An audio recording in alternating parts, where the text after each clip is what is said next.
Good morning, ladies and gentlemen, children, adults of all ages. I'm your host, Nicholas Wilcox, alongside my guy, the one and only, you all know him, the man himself, the legend in the making himself, Johnny Main. Johnny, say what's up to the great people. What's up? Happy week 12 from the Northeast, where it is gusty and musty here on this week 12. And we about to get ready to get to it, man. So Musty? I'm excited. Yeah, it's gusty. It is. I don't even know. I was just like, musty, not gusty. Yeah, I know. I was walking around my house this morning and I was like, what am I going to hit him with this morning? I was like, it's gusty and musty. I was like, that's it. It's gusty and musty, man. It's week 12, man. It's gusty and musty. It stinks. We got buys. We got people trying to, vibe for playoff spots, teams, fantasy teams, man. We're right here, man, in the middle of the grind. So, happy week 12 to everybody and good morning. This morning I'm drinking water, so I might be a little bit more mild. Without further ado, welcome everybody to the week 12, the fantasy football show. We got your DFS questions. We got your props, your bets, your picks, and you guessed it, your starts and sits. Like Johnny just said, we have a lot of teams on bye. Like we talked about on Tuesday, we have 6 teams on bye this week. That also makes a lighter, schedule in terms of just like all things considered. But in terms of how we are going to navigate, we're going to get you guys through it. If you guys have any questions, feel free to drop them in the chat. We'll get to them in a timely manner. If you guys have not done so, please follow us on Twitter/X, whatever you want to call it these days. We're older, we call it Twitter. If you're younger, you call it X, whatever. Our guy Johnny Main 37185, and at me Nick_Wilcox 25. Feel free to also ask any questions you guys got there as well, because we can look to get them in a timely manner as well before 1 o'clock games start. If you got any more questions later on in depth for later on questions too, feel free to do the same as well. You can also inbox us; they're always open. But again, without further ado, week 12, we got everything going on. So we're gonna go start right to it when it comes to first game, and that's the Bucks. Bucks getting 6 on the road, going to MetLife Stadium, taking on the Giants. Bucks 4-6, coming off the bye, and the Giants are 2-8. News-wise, Mike Evans is going to be playing for the Bucks. Big news for Baker in that offense. Giants are going to be rolling out Tommy DeVito. Danny Jones officially asked for his release, and he got his request granted. And he is no longer a New York Giant in general. Things to consider for this game, like there's a few things fantasy-wise that are going to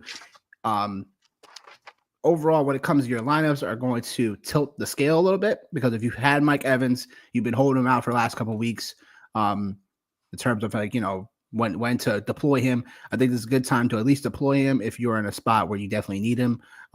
Definitely a wide receiver, 2/3 this week, because we don't know the usage, the volume that's going to Mike Evans. But I think it's good enough to at least be a startable place, especially if you've been holding on to him this long, desperate for a win in your fantasy leagues. Johnny, take us through this game. Take us through what you got. Yeah, this game right here is actually really interesting to me. For a lot of different reasons. I think obviously we have the change of quarterback for the G-Men, the best team in New York other than the Buffalo Bills. Sorry, I just had to get my dig in. But yeah, I think this is an interesting. But we'll get there. I think this is an interesting game because I think you have obviously the quarterback change, right, and then you have 2 star receivers who are dinged up right now. Mike Evans is coming back. Malik Neighbors is, been carrying this tag all week long, so it'll be interesting to see what happens there. Then you have, the running backs in this game, Bucky Irving, Rashad White, Tyrone Tracy, right? So this game to me, it has some low key fantasy pieces that you can play, as far as DFS goes, but I don't know, man. This is a game, right, where for me, I'm looking at it in Tampa over the last 3 weeks. They're actually number 1 in yards passing yards given up. So Tommy DeVito coming into this game, like this has been a defense all year long that, we've talked about it ad nauseum on this show, where the Buccaneers are always in shootouts. So I don't really see that changing. I think like I look at this over and I see it's at 40.5. Like I'm okay with taking the over here in this game. Cade Otton's been, a fantasy superstar at the tight end position. So I look at this game, man, like I like it low key. For sure. And just a couple of other call outs, man. Like Chuba Hubbard last week, when he played the Giants, 153 rushing and 16 yards receiving. So, like, I think there's definitely an opportunity here when you think about the Tampa Bay Buccaneers running backs here in this game for sure. I won't steal any of your thunder around props, but I know we'll talk about that a little bit later on. But now, man, we got the future for the New York Giants sitting here waiting. So give me this is man. I'll definitely take the over, but I don't know how this game is going to go from, the 6 points that the Bucs are getting or not. I'm actually gonna tease it down to 2.5 and take it there. So that's my take on this game right here. I think it's a fine take for sure. It's a fine take for sure because I think that, like you said, the Bucs are going to give it up via the air. They're going to give the Giants at least some opportunities to at least hang around in this game. But I would agree with you. I like the over. I definitely like teasing down the Bucs to 2.5. Bucs, they need this win pretty badly. So I wouldn't mind even taking the 6 to cover because the Giants are not really playing for much right now. We're really just getting a look at Tommy DeVito again. Tommy DeVito, the last time we saw him, he was just getting clobbered. Now he faces a blitzing Todd Bowles defense. And the Giants, obviously, no Andrew Thomas for the rest of the year, left tackle. They're mixing around their offensive line constantly, like they have years in the years past. So, give me the Bucs with the 6 if I'm taking a side. I would love to tease it down to 2.5, like you said, and the over. Makes a nice little chunk of change for you. It definitely cashes. 4.5 might be a little too low because I think the Bucs can easily score 20-something points in this game. Just got to be the Giants to at least uphold the over, if anything else. But yeah, we'll get to some of the props for this game in a little bit. The next game we got on the slate, we have the darlings of the league all of a sudden, or people want to say the favorites of the league all of a sudden. The Lions, 9-1 in the year. They're getting 7 on the road going into Indianapolis to take on the Anthony Richardson-led Colts. 5-6 on the year of the Colts. The over-under is a interesting 50.5. What I say to this game is that, look, Detroit has been playing lights out. Their offensive line is number 1 in the league. They've been crushing on the line of scrimmage constantly. Their defense has been improved over the last, for this season, over the last few years. They are playing a really good football. Sean Hockley is a referee for this game. So this is going to be one of those games where it's a Lions. Like the Lions have been the least penalized team in the league when it comes to penalties.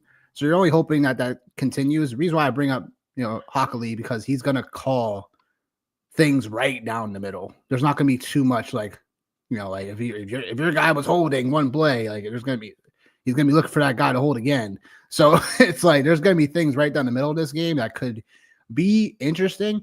I know the Colts are middle of the pack when it comes to getting penalized. So this could be a game where I probably take the Lions, the 7. The overs is going to be interesting. I might be a spot where I take the under because we all know the Lions like to run the football. They're top 5 in rushing offense. So it's the over is definitely a tricky spot. What I will say is I'll take the Lions, the 7. I just think the Colts, like as a team, they could hang around for a little bit, but I think ultimately the Lions just come out and just squash them, just like they have to some of these other inferior opponents they faced over the last couple of weeks.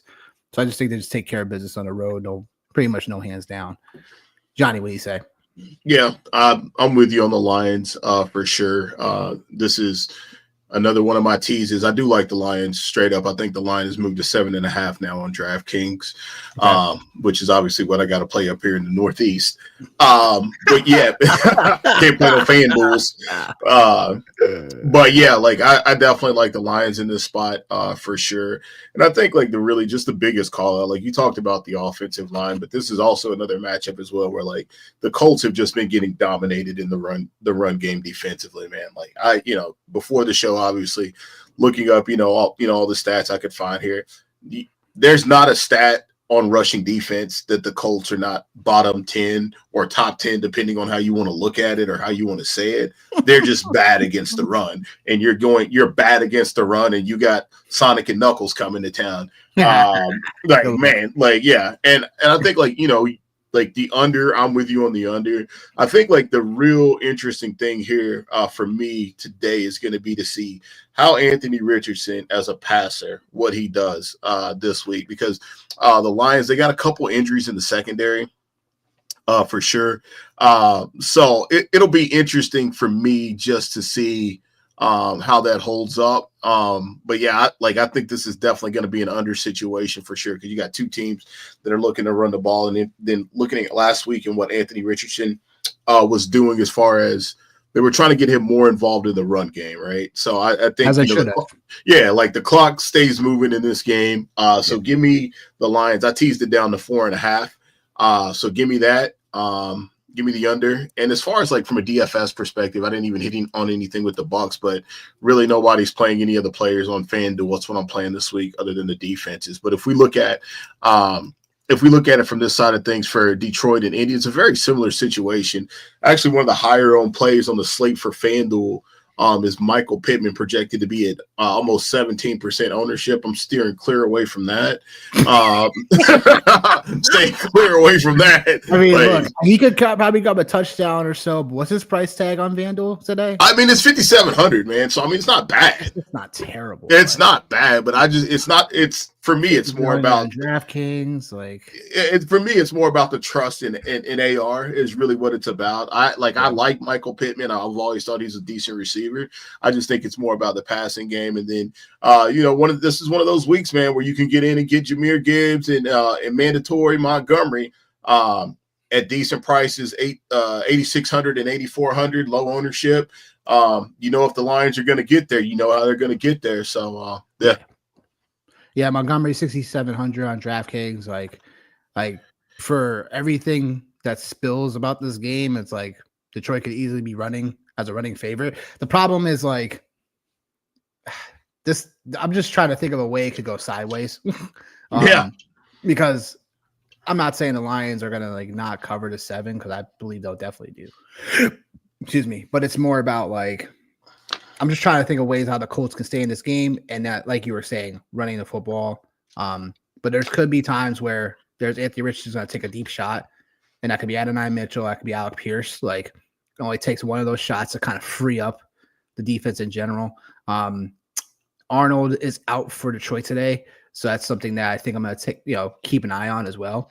But as far as the passing game goes, I think Josh Downs is definitely someone that we are like looking at 6,200 for sure on DraftKings. What he's done is, besides reading statistic about how Josh Downs has looked through the air, and it's more about that they really do like him in terms of like targets, as far as like targeted routes. And Josh Downs is one, besides Amon-Ra St. Brown, he really does the most with his targets this season over the last 5 weeks. So it's something where 6,200 might be an easy price tag, might be easy somewhere where it's like, all right, I just put this guy in because I know he's going to get the volume. We expect the Colts to be down. That's why Pittman's probably getting the ownership on both sites, because, all it takes is like, one decent play down the field for Pittman, and then all of a sudden he's pretty much paying off his price tag. So it's a volatile situation in general. Yeah. Not something I would. It's really more GPP play if anything else besides Josh Downs, because he's probably going to be highly favored and owned right now. I think he was like 20-something% the last time I saw him. So these Colts are going to definitely get some ownership. It's all about trying to get the right one for your lineups. Next game we got on the slate, we have you guessed it, the Titans and the Texans. Titans are getting 7.5 on the road going to Houston. Houston 7-4 in the year. Titans 2-8. Over under here. Another weird total over under is 40.5. I guess this game in terms of division game. We saw what happened to your Steelers on Thursday on a trap game. Yeah. It could be one of those games, in my opinion, because the division game, Titans are clearly out of it. They have been playing a little bit better offensively over the last 3 games. Texans, like CJ Stroud is having that little sophomore slump right now. But Mixon is your fantasy RB1 right now. So yeah, man, like this game could be like, I'm expecting Nico to be better this game. He had a big touchdown play called back on Monday. Busted my parlay. Sorry about that. But yeah, I mean, look, it's hard. I hate to say it, but it's hard to take the Texans 7.5, even though they played lights out against Dallas on Monday. And that was because, not much pushback. But I don't know. I mean, how I feel about this game is I'll just take the Texans straight up to win. I'm going to take the over because I think the Titans have been playing better offensively lately. So this over-under could definitely be another one of those spots where it's just a little too low. So I'm taking the Texans, the over. And Johnny, what do you say about this game? Anything coming out DFS-wise, season-long-wise?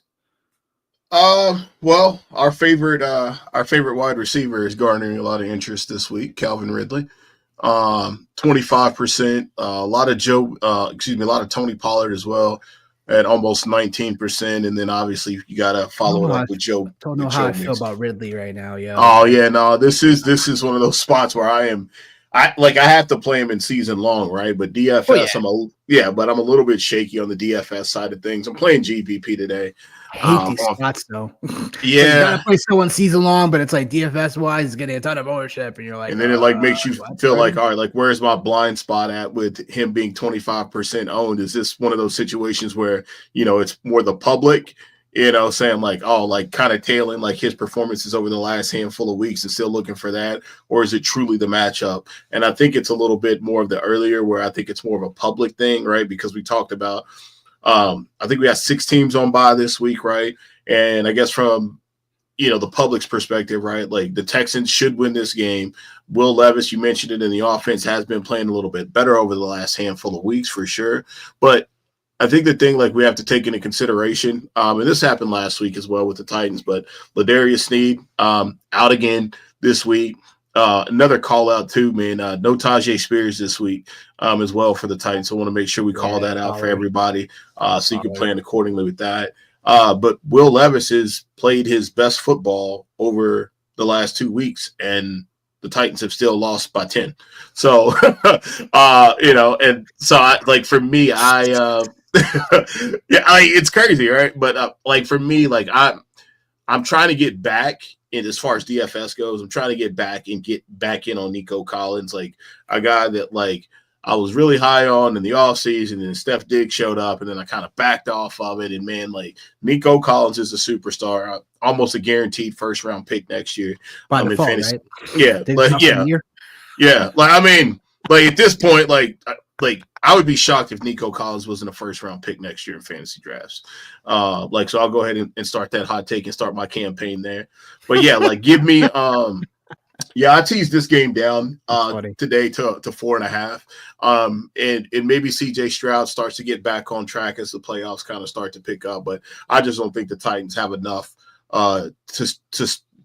to pair up with the Texans this week for sure. And as far as the over-under, I'll actually take the over, man. I feel like both of these offenses can get there for sure. And I'm curious to see what happens this week with the Titans and a stout run defense against Joe Mixon.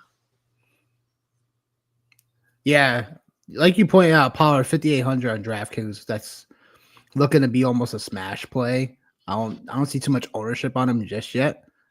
That could change, obviously, but I think in a role in which no Spears, they're going to be checking down to Pollard a bunch in this game too. Like I just think Pollard 5,800 on DraftKings is a little bit. That's a little bit too easy. Yeah. We got a question in the chat from Mobbin.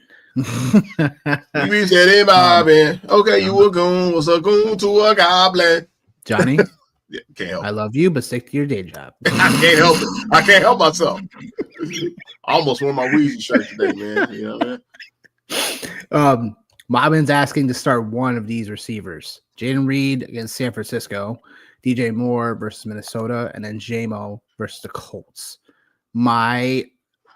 This is something I grapple with a little bit. My grapple is, just to add to this conversation, is Debo or DJ Moore in one of my half-point PPR leagues.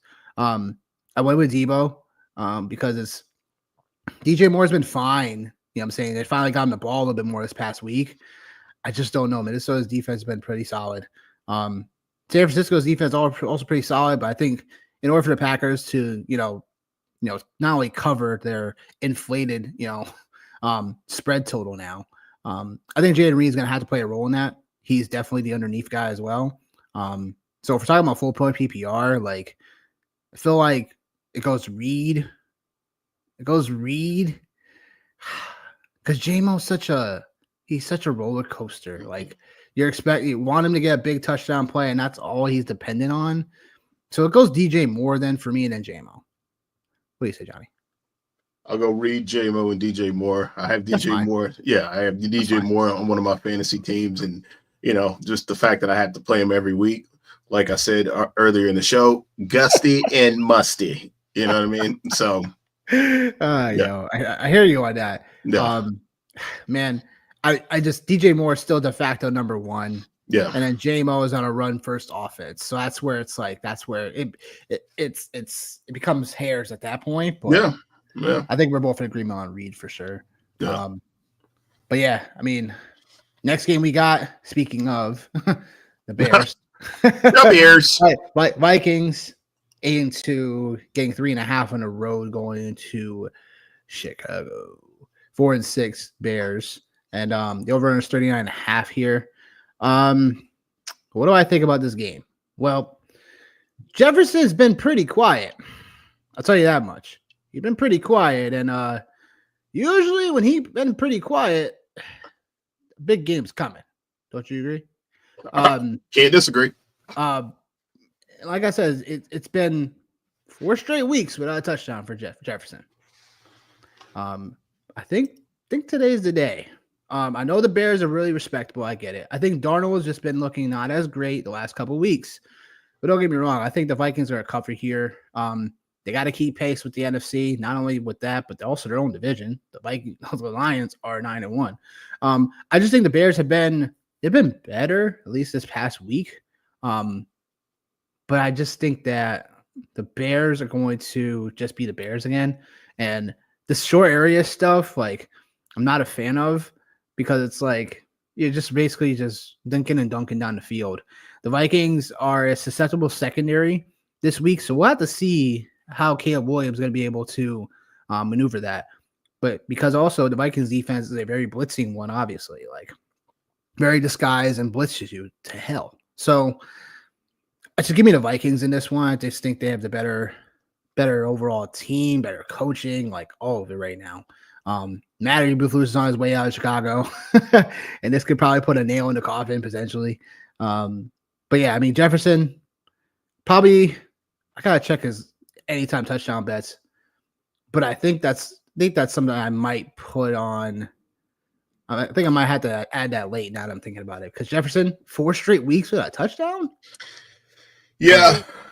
I don't know, man. That doesn't sound like Justin Jefferson to me. Like, this all of a sudden could be a 2-touchdown double dong performance today. Like, he said a double dong performance. so they say in baseball. But so yeah. I'm like, what is this baseball DFS for you, huh? Okay, all right, okay. Got you flustered. I can't even get it together. No, man, for me, I think, you talk about Jefferson and, the drought that he's on. as far as touchdowns, right? One of the things like we have to also remember, man, is like this is the first time in his career that like he hasn't played with Kirk Cousins, right? And I think that has to be a caveat as far as to like where he was drafted and some of the production and things like that, right? So I think that has to go for something. Yeah, that's got to go for something. The other part, man, you mentioned, and just kind of just listening to you, man, you talked about like the thinking and dunking of the Bears, and how you're not a big fan of that. They've got to, man, because the one thing I think Caleb Williams has shown is that he can't get the ball out timely. He's still looking for the big play. He's still playing the quote unquote hero ball. So I do think you're going to see the Vikings come after him aggressively, today. And maybe that is where DJ Moore does make some hay today. Maybe that is where Roma Dunze makes some hay, because those receivers are highly owned on the DFS side of things for sure. So maybe that's where that's coming from. But another call out, man, for sure is, I've been on the show all year long talking about how I'm not anti Aaron Jones, but I'm just like, I'm cautious of him at the stage of his NFL life cycle, if you will. But the Bears, man, they've been a little bit rough against the run here the last couple of weeks. They've been giving it up in the run. Yeah. So I wouldn't be shocked today if you see Aaron Jones, kind of have another big game. He hasn't had one in a while, and he's had a hard time staying on the field. But I do think this Minnesota run game is going to have something to say about how this game shakes out today. So I'm definitely playing some Aaron Jones in this game. And then another call out as well. I don't think the Bears – I think there's only one player this year that has thrown for multiple touchdowns. Yeah, Trevor Lawrence is the only quarterback in the NFL that has thrown for multiple touchdowns against the Bears this year. So I don't think – I shouldn't say it's not going to be Justin Jefferson today, but just be cautiously optimistic. I mean, cautiously pessimistic as you're playing pass catchers from the Vikings, or if you are playing Sam Darnold in DFS, or hell, even in season long as well. Yeah. Yeah. I mean, look, everything you said is just very valid. When it comes to the Bears, it's just there's probably there's value when it comes to a betting side of things today, especially for player props, because Keenan Allen's banged up, and that would change some things for me in terms of if I see something a little bit later before we go. But most of these guys right now, 47.5 for DJ Moore on DraftKings, 46.5 for Rome, but he was the one that got targeted the most last week. Yeah, Keenan Allen's at 40.5, where he still gets targets, but again, short area things. So it's DJ Moore could easily go over to 47.5, because again, this Vikings secondary can still be susceptible to a big play. And if anything, I think DJ Moore definitely factors into that. So made the short list for me, but probably not going to go there. That's fair, because it's who knows? I could be regretting it. I could be regretting it. Who knows? Regret. You know what I'm saying? I could make a U-turn on that. Who knows? But if it hits, you heard it here first. Love it. I know, right? If it hits, you heard it here first. You heard it here first. Either way, we got okay. Look who we got in here. George Play. My God. For more. We missed you last week. What's up? Well, we doing all right, man. We're doing all right. Need help with two receivers to start. So D-Hop, MHJ, JSN, DJ Moore, or Waddle. Does the rain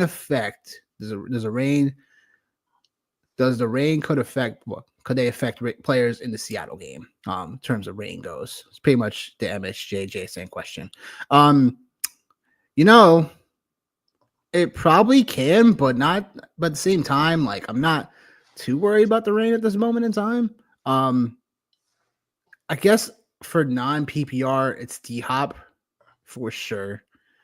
And everyone else becomes a little bit more of at this point, a little bit of a question mark for standard, because MHJ is probably the one I would want to start because he's more likely to get the touchdown. Jason been playing his butt off the last 2 games, though. Yes. So it's kind of hard for me to sit him at this point too. And But give me MHJ Seattle's going because to throw the ball. Yeah. yeah, I know, true. Yeah, it's just tough. I just like the game environment though for Arizona, Seattle. So I think MSJ or JSN, but I'm gonna go MSJ because I think he's gonna likely get a touchdown. I think they went over some things. You're hopeful that they went over plays over the bye week that can get MSJ a little bit more open, and hopefully get that touchdown for you. I just think with Metcalf back, I know JSN's target. I mean, his A dot definitely shrinked, so that's somewhere where it's like I'm just going with a better talented player in this one, so I'm going MSJ. Yeah. I'm gonna agree with D Hop for sure. Oh man. And I know I'm probably in the minority on this, but I'm not necessarily loving Marvin Harrison Jr. this week. And I know I'm in the minority on that because I've seen like so many shorts and videos come up in all of my social feeds. Oh yeah, I know I'm in the minority on it, and that's okay. Like I'm cool with living there. Like that's totally fine, man. Living there, he said. Yeah, I know. And like, to what Nick mentioned, like Metcalf is back now with JSN. So like that, slows things down for him. Jalen Waddle, I don't think we can trust yet. As we were getting ready to hit on the Patriots game, they got some injuries in the secondary. So like obviously, man, if I had to go, like I guess I'm gonna go DJ Moore, man. Like as much as I don't love the situation, but like we talked about, like they're gonna be coming at him. So if they're coming at him, especially with this group, they're coming at him. He's got to get rid of the ball quickly. I would say probably followed by Marvin Harrison Jr. and JSN for me. Okay, I get it. It's understandable. George, brother. And then George asked a follow-up question for betting. He's asking, how do we see these picks? McLaurin over 60.5 yards, Romadunze over 3.5 receptions, and Kayshon Boutte over 2.5 receptions. Yeah, I like the receptions plays for sure. Romadunze, like I just talked about, led the Bears in targets last week, and he had 6 catches last week. Boutte, back-to-back performances, at least 4 catches. And Drake May has just been finding things to be a little bit more gelling in New England, and I definitely like those plays. The McLaurin play is going to be interesting because I think it's definitely going to be a little more closer. I think people are definitely burned by what happened with him last week. But the Eagles have just been playing like shut down when it comes to that. McLaurin does have that, like he's the one that, if anything, I'd just be a little weary on McLaurin. I think he could probably easily clear the line, but there has been times where if he doesn't get close to those 100 yards, he plays with the middle, and the 60.5 seems to be low. Because there's been at least in 5 games this year, McLaurin has had 98 yards or better, but in the dud performances, he's had 53 or less. So he's one of those players where it's like the average league median, stuff like that for him is around like the line that he's at. So I think Deron Bland is out today. I didn't see if he was or not just yet, but if he's out, nope, he's playing. So here's what I would do. I would just go with the receptions. Just go with the receptions for the play. If you're feeling froggy about McLaurin, play him. Because I think Washington still has to score points. And they'll have to do it with McLaurin, Hurts, B-Rob, stuff like that. But I would just be wary because Eckler still has a decent role in this offense that could take away some of that receiving volume. So it's just a play where I would just rather just take the receptions in that question. It's funny because anything to add, Johnny? It's funny because I actually found McLaurin at 57. So I got him at 57. Nice. So I'm taking, I got him at 57. So I do have him in there. So maybe you don't take like just a straight over under. Maybe you just go to the alt prop and maybe you find 50 and play him at 50. If you're just looking to, if you believe in him anyway this week, like the way that I know you do. So find him at the 50 and just play him there. Yeah. And thanks, George. We appreciate you Appreciate you for sure. You have a great Sunday. Good luck, brother. Definitely. Next game we got is speaking of Patriots players, Patriots 3-8 on the year, getting 7.5 going into sunny ass Miami. Miami 4-6 on the year, coming off a nice win against the Raiders in convincing fashion. 46.5 is the over under. Johnny, what do you say to this game? You know what's funny is this is actually a game where sneakily the over in this. You're talking about two secondaries right now that haven't been playing very good. Like they haven't been playing very good. And now this is a recipe for like everybody and their mom to like get right. Like you have the Patriots and their inefficiencies with running backs in the passing game.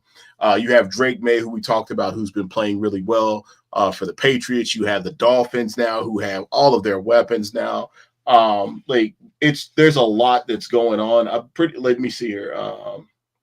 The Dolphins are 8th in passing over the last 3 weeks, 4th in adjusted completion percentage from fantasy points. Man, this might be the game we might look up in some of these DFS tournaments, and this might be the game that people have stacked to maybe get to the top. And I know that sounds outrageous. There's cheap stacks everywhere for this. Yeah, but yeah, when you say that out loud, that this might be the game, a 3-8 team and a 4-6 team. But I really, really do like this game environment today, for sure, for both sides. Yeah, I mean, there's definitely cheap stacks everywhere for this game. On DraftKings, you got Butte at 35, 45 for Douglas. You have Henry, who is always cheap, 4K. He's the chalk on FanDuel at tight end. He's chalk right now. Yeah, 5,900 for Stevenson. We know he could get factored into the receiving game, but there's a couple of running backs I like better in his range for running backs. And then Drake May, who is, I believe he's going to be 6K, 6'2" probably now. He had been like 5'3", 5'4" last couple of weeks. And nope, Drake May is 5'5". So yeah, that's interesting. And then Tua, obviously, 5,800. That's pretty cheap as well. So, and then Tyreek, let me guess his price, probably 75 today. Nope, 72. So he probably will end up being the chalk there as well, especially him scoring back-to-back performances. So yeah, I think like Johnny just talked about, definitely a game where I think people can take some either cheaper pieces from at low ownership, or can take 3 or 4 of these pieces and stack them up quietly. Yeah. Because I don't think there's going to be so much ownership on here, but even on a slate where we don't have as many games with 6 teams on bye, like this still could be a spot where people might get creative and take a couple of these pieces. But I think in terms of this game in general, I slightly like the Patriots 7.5. I think Drake May is just, like you said, kept this offense respectable enough where it hasn't gone off the rails. Like, where Drake May is going to still continue. It could be like an easy back, like one of those backdoor covers. But Miami's defense has been playing really solid against QBs, and I just think that the Patriots can somehow still get a backdoor cover here and the over. Yeah, some other things Christian Gonzalez is questionable, so is Kyle Duggar. So I think those are some things to kind of keep an eye out on, especially obviously for the Miami side, because those are 2 really, really good players, for that secondary. So that's just something to keep an eye out on as the injury reports get ready to start coming out here relatively soon here in the next relatively soon. Yep. Gotta keep our eyes peeled. Definitely. Cowboys. Woo! 3-7 record on the year going into Washington. The Cowboys are getting 11. They're getting 11 points. Commander 7-4 on the year. The over right now is 45.5. Man, this game so interesting. It's so interesting. I'm a fool for some of these bigger. Oh, I know you are. Spreads. Oh, I know. And the Cowboys they looked okay. I know it's the way offensive, for fantasy wise, I'm saying. Yeah. from a real life way, it's like, Cooper Rush, like, like he had some garbage time plays in a way that helped me in one of my leagues last week. Jesus. Enough about We're there. that. We're there. We're at that place. Yeah, we sure. We're at that place. We're at that place. Because look, like Cowboys have nothing to play for. They're just gonna try Right. to keep on slinging up points. Like, and Cooper Rush is just like Jerry Jones said, gives us the best chance to win, even though we should be getting Trey Lance opportunities as well. But I digress. I like the over here only because I think Dallas can keep this game relatively scoring at least. Like they're not an offense where they're not so inept. Like the first week we saw them. No Jake Ferguson, so we're getting Shoemaker here. Got to look at the rest. I think Deron Bland's gonna be back today. So the Cowboys are gonna get him in there for sure. I would think Marshawn Lattimore is finally making his appearance on the Commander's side. No, no, I don't think so, brother. I think no, really?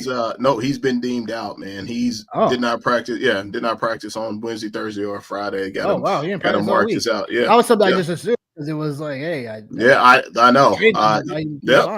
I know. All right. Well, I guess they gave him a second round pick for him or a third round. Hey man, that's one of them classic old school cars that's just gonna sit there and look good until the playoffs. To the playoffs. Good point. Playoffs. Good point. Good point. To the playoffs. Yeah, you're right. We're gonna answer Drew's question real quick because he has a rest of season question for us. Which two would we rather have? Marvin Harrison and Breece Hall, or Nico and Tyrone Tracy? I'm gonna have, man. I don't know. That's really tough because you got a Jets fan. You got a Jets fan in the mix here. So no, I don't. That's not about that. It's really about what it comes down to me is would I rather have the Nico Tracy side for production purposes, or rather have Marvin Harrison Jr. and Breece Hall, because Breece Hall, like we all know, is like one of those running backs that we're gonna heavily depend on, but I have no idea. The Jets' outcomes are going to be all over the place for the next several weeks. Yep. We have no idea. We could see Tyrod Taylor at quarterback. Like, so there's a lot of ambiguity happening here. So to be on the safe side, I'd rather go Nico Collins and Tyrone Tracy, even though Nico has a bye upcoming in a couple of weeks. But Tyrone Tracy should, still have the productive juice down the stretch. And the Giants' schedule isn't like so scary. Like they're not like an avoid per se. And I do somehow see Marvin Harrison Jr. starting to, hit his stride. The Arizona Cardinals have a top 5 easiest receiver schedule down the stretch. Like, so I don't know. I mean, look, I'd rather have Nico and Tyrone Tracy here, as much as it hates me to say that, because I don't know what's going to happen with Breece Hall. Breece Hall could just be fine. We could be overreacting. We could be overreacting Oscars here, but I don't know, man. I would rather have the safe Nico Collins here, even though he has the bye week. If you're in a position where you are going to be okay with missing out on Nico week 14, then I would probably just do the Nico Tyrone Tracy side. But I'm going to hear what Johnny has to say. Yeah, actually, I agree with you, man. Like, I would definitely prefer the Nico Collins and Tracy side for sure, mostly because, like I said, man, like, again, my campaign for Nico Collins to be a first-round pick next year, like, it starts right now. And I think, like, when you talk about, like, Breece and Marvin, we're going to hear that throughout the show today. Oh, you're going to hear it the rest of the year and all off season. I'm going to let's get. I've already identified him as my George. I've already identified him as my George Pickens hill to stand on for next year. So, like, get ready. And if it stands to be that, then I'll find somebody else. I receive a 1 overall next year. I didn't say number 1 overall. I said first round pick. So top 5 receiver. Okay. TBD. We'll get back. But Marvin Harrison, man, like, I know what you said. Like, you feel like he's going to start to hit his stride, and maybe he does. I just think part of the problem with the Arizona offense is just their lack of creativity in getting him involved and just, like, solely being reliant on the talent alone. So I think next year, maybe you see him, or maybe you see them schematically start to do some different things. Breece Hall, I still think is going to be playing a lot, man. I think, I think we have to also, I agree with everything you said, because I'm also like super cautious of like teams that like are out of it. They're not going to be playing their Yeah. guys. But I think it's different with Brees Hall because he's a running back, right? He did it And last year so, too, so it's but yeah, he did it last year, but compensation. he's a running back, and like those guys have to play in the games to get the contracts. So I feel like he is more apt to continue to keep playing, but just overall, man, Tyrone Tracy, auditioning, I shouldn't even say auditioning, is the number one running back for the Giants. Nico Collins, superstar. Give me that side of it all day long, man. Your guy Devin Singletary, how's he doing? Man, listen, I told you, I like cheap players, man. And he was a cheap player. And he was good till about week 8. So, I mean, you know what I mean? Like, it is what it is, bro. Like, I ain't tripping. Like, Neighbors is playing today for the Giants. Good. He is playing. Drew, we appreciate you as well. Man. Please like the video. Please subscribe to the channel. Like, we got the Tuesday waiver wire show to the playoffs to, everything is over fantasy football. And then we'll obviously have this show here 10:30 a.m. Eastern on Sundays as well. So feel free to plug on in, my guy. Any more questions anyone else has, feel free. We'll answer those as well. Your take on this Cowboys Cowgirls Commanders game? I think this is gonna be a lot more interesting, kind of to the point you were making. So I still think you got Jaden Daniels, who still might be a little bit dinged up. You got two defenses that aren't really good against the run. And then from a DFS perspective, you have Rico Dowdle, who's like kind of like the forgotten man in here, right? Like in fantasy, we look for the volume, we look for the volume, we look for the volume. Well, Rico Dowdle, he's the guy, Uncle Rico, Freako Rico, he's the guy, like with the Cowboys, right? Just gonna get the volume. CD Lamb, obviously, man, like he's a lost cause, bro. Like he's a lost cause, obviously, at the quarterback position. They're obviously struggling with Dak no longer being there and won't be there all season. So for me, man, like I said, I like Rico Dowdle in this game. From a DFS perspective, I like Brian Robinson Jr. I like Austin Eckler. I still like Terry McLaurin. Noah Brown is, he's somebody that I'm plugging in a lot of my season-long leagues. So I still think that there's a lot. I think there's a lot going on here, and I think like we're gonna get an active game. And if I had to take, I would say I would take the over in this game for sure. But I just like the Cowboys are terrible, man. Like they're bad. Like defensively, like I think you can see that they understand if they're going to win football games, like it's going to have to be on the defensive side of the ball. Like that's what it's going to have to be. So maybe they can put together 4 good quarters, man, and maybe keep it close. But obviously, like I like the Commanders. I teased this down to 7 on the Commander side. So, yeah. Yeah, I hear you.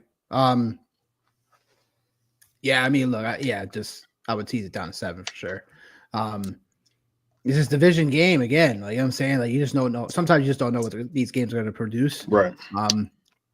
So, yeah, I mean, if I was betting this game, I would take the plus 11 for the Cowboys. It is what it is. I know they didn't look that great against the Texans and stuff, but I just think division games always spell something different. Guys are going to are hungry to play these type of games. So, if I were a betting man, which I am, I'll take the Cowboys in the over for the plus 11 because that line is just a little bit too nice. I like the Commanders. They've been kind of playing like you said, Jaden Daniels feels like he's a little bit hurt. We haven't seen like the Jaden Daniels of earlier on in the year just yet over the last couple of games.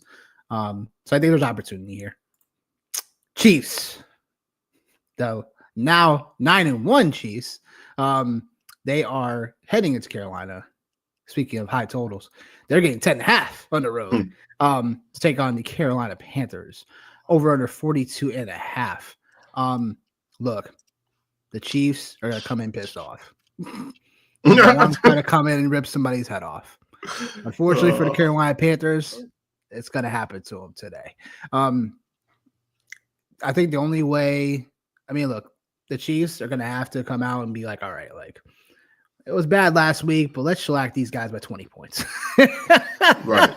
Like, this is a team where we can't let up the gas at all. Like, let's just make sure we pummel them to the ground. Like, we can't give this team any life, basically. It's probably what Andy Reid's saying to his team right now. Which I mean, I hope he is. But in terms of this game, I guess the Chiefs, when it comes to like DFS side of things, no one's gonna play Mahomes today, right? 6,800. A team that's not gonna give this team not too much pushback. Like, do you expect the Panthers to give them much pushback? I don't think so. The only thing I would say is I'm glad I could answer your rhetorical question. It kind of was. I mean, unless you do have to, I don't think you do. I know you a little too well. Oh man. Sorry if I thought I didn't get your opinion. Oh man.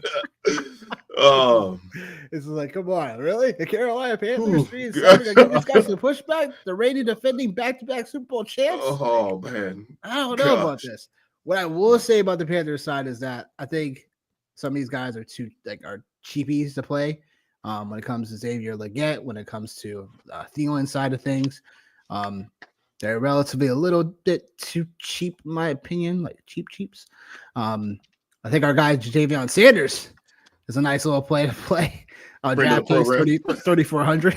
Yeah. 3,400 in a game where we expect the Chiefs to come out and ball out, but again, they have in some of these spots before they have underperformed.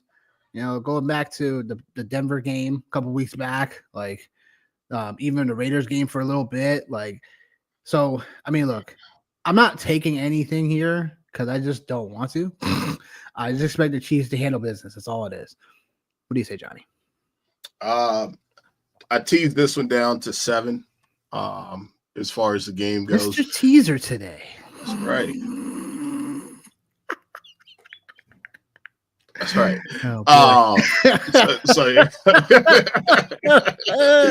Yeah. So I teased that down to 7, man. Listen, I got to get back, man. Like November's been a rough month for me, man. It's been a rough month for me, man. DFS, sports betting. I started off the year, man, like on fire. So I gotta get out of this trap I'm in. But the Chiefs by 7, I feel like all the things you were talking about, right? Reigning back-to-back defending Super Bowl champions, coming off a loss, playing arguably one of the worst teams in the NFL. I don't see a way other than Patrick Mahomes getting injured in this game, and I still even think if he even got hurt in this game, that the Chiefs would still be the Chiefs would still be a favorite in this game. So I like everything that's going on in this game, man. Just I could sit here and read you off all kind of stats and analytics about how bad the Panthers have been on defense all year long, but I'm going to save us the time and I'm going to save you the time just by saying they've been historically bad on defense, and the Kansas City Chiefs are coming off of a loss. Andy Reid off of a loss. Let's go, Kansas City. That's it. And that's all it is to it. Broncos, 4:00 game starting now. Broncos 6-5. Denver's getting 5.5 on the road. The Raiders at home, they're 2-8 now in a year. Gardner Minshew starting for the Raiders. Over-unders 41.5, 4:05 p.m. kickoff. Lot to love about Denver in terms of just this team as a whole. Could be one of those teams that could sneak up on some teams later on. People aren't careful. Bo Nix been playing lights the frick out. He's been overall just not looking like a rookie. Nope. He's not like no dang rookie. He looks like a seasoned vet when it comes to just the quarterback play that he's showcased. And dare I say, just again, just Denver's looked really well offensively. They have a high passing block rating according to PFF for the last 5 weeks, and they've only allowed a 15% pressure rate. This Raiders D line outside Max Crosby sucks.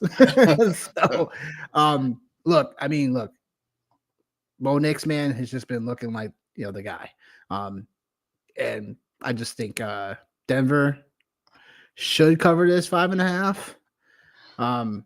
Everything on paper says they are, so I'll probably take it. The over, I don't know. Denver's always played these weird games where they've always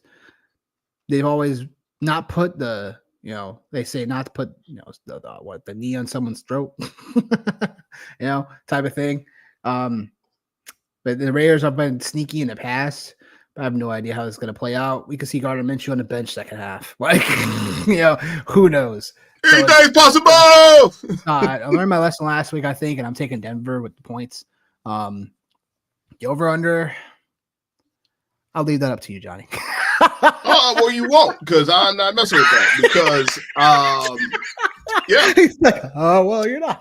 No, absolutely not. I'm not touching the over under on this game. And I'll tell you why. Like, really, again, like doing the prep for the show, looking to see, like, right, to be able to talk about like the Raiders defensively.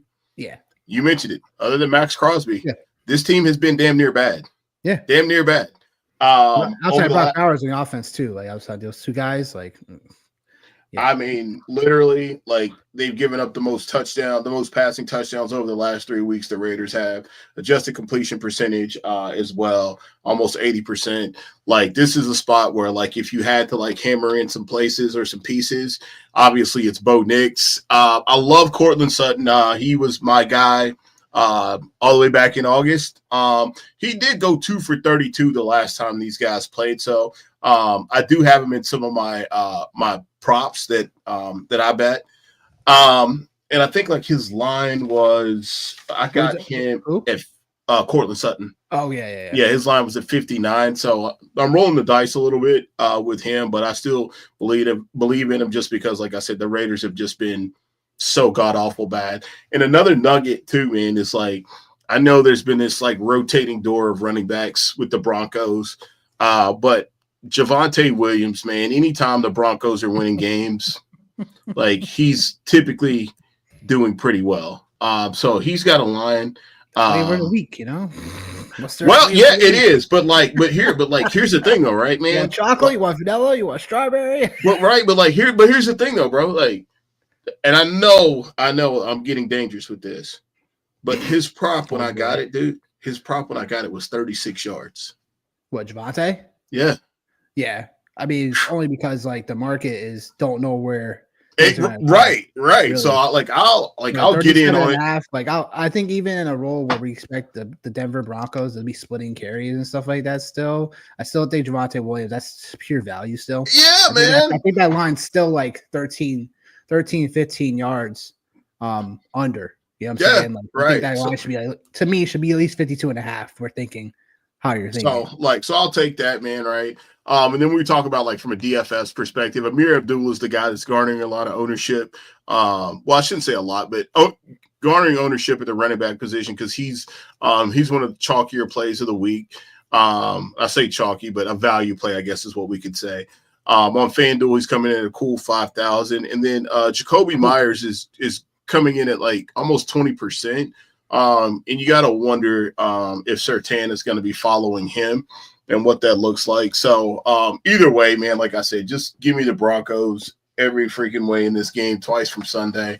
And Bo Nix continues his campaign to potentially be in the mix for Offensive Rookie of the Year. Yeah, that makes a ton of sense. I do think that Javonte Williams is like that. That 37.5 is definitely too low. Right. Who knows? Could sprinkle them around the 4 o'clock games. Who knows? But that being said, yeah, I mean, look, like the Raiders, man, talk about another team that's just under the earth. You said under the earth. They ain't underdog. They under earth. The Giants, Jets, Raiders, who else? Like, just Panthers, like, they're all under the earth. Jets. Yeah, it is what it is.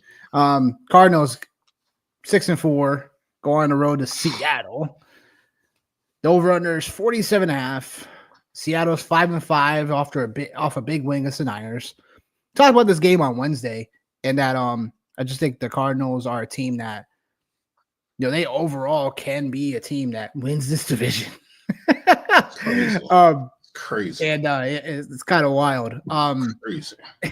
It's kind of wild how the NFL works. You always get this one or two teams every year. It's like, that's like just outperforms than what we thought was going to happen. I did tell people earlier or before the season started to take the Cardinals over when it comes to win total on the year. So made that easy coin for the Yeah. futures. Them and Denver, I parlayed them up. Sneaky devil, you. I know, crazy. Sneaky devil. So that's easy money at the end of the year. I think of it as a tax rebate, you know. Stupid. Oh man, yo. Man. Into Yeah. music. What up? What up? Gonna be a whack ass week. Why? Why you say that, bro? You want to tell you how whack it's gonna be? It's gonna be this Come on, whack. man. Wicked, Come on. wicked, whack. There's Wicked, gonna be whack. there's some. I'll be honest. There's some games on this slate that I'm not looking forward to watching. Looking forward to betting on, sure. But in terms of watching, probably we'll see what happens. Yeah. But there are a couple games that, you know, for I think 4:00 window. I think all the games besides the Bronco. I mean, I take that back. This game we're talking about now is probably the only 4:00 window game because now there's we'll get to that, but no Braylon Allen starting 49ers. But yeah, 6 teams on bye. Definitely agree with that. But some of those teams are not doing well anyway. Like, let's face facts. The Jets, terrible. Saints, terrible. Bengals, terrible. Yeah, but they all have star power on them, man. Like, they all have star power on them, right? Like, so it's just kind of, so I think that's what it is it's all this star power that, like, you know, we could go get a Kamara or even for crying out loud, we can go Taysom Hill and Joey B and Chase and Bijan and London and, like, obviously Brees, man. It's just like it does put you in a really weird spot because now all of a sudden you're seeing a lot of players, you know, or playing players that you're like, I can't even believe I'm doing this. I'm just gonna close my eyes and hope for the best. Like yeah, like that's what it is. You know what I mean? Like that's literally what it is right now. Like Shoemaker, close your eyes and hope for the best. Trey Benson in the flex, close your eyes and hope for the best. Noah Brown, close your eyes and hope for the best. Damn. Talk about your own situation right now. I'm just talking about life right now. That's it. There's other people that can relate to what I got going on. Fair enough. Out of these two teams for the rest of the season, Cardinals have the easier schedule down the stretch. So bigger game for Seattle in this matchup versus the Cardinals because they do have an easier road ahead to clinching a division title. I think this would be the first time since 2007 the Cardinals would have won a division title if they do it this year. So, yeah, pretty big game in general, I think, for both teams. I think the Cardinals do win this game. They're on their road. They're on their way to coasting a division title. But I think Seattle, they could easily take this one too. I just like the over in this game. If I'm going to take a side, I'll just take the Cardinals. I just think they've been before the bye week, they really looked like a team that was starting to come together defensively as well. And Murray and these guys offensively, I think they're going to find their groove, like I've been saying. I think this week starts off here with that. It remains to be seen. I do like the over, though. As far as from a DFS point of view, man, like there's a couple of spots I do like. Metcalf, obviously, is a guy that I think we need to pay attention to. 6,600, but I feel he's like a guy that even for the price tag right now at this moment in time, like who else are we really gonna like start like around that range? Because Debo 65 is a huge GPP play today. Josh Downs 6,200 on DraftKings. I mean, you could probably play the other side of this matchup with Marvin Harrison Jr. 6,100. You drop down to Jaden Reed a little bit, cut down your boy Courtland Sutton.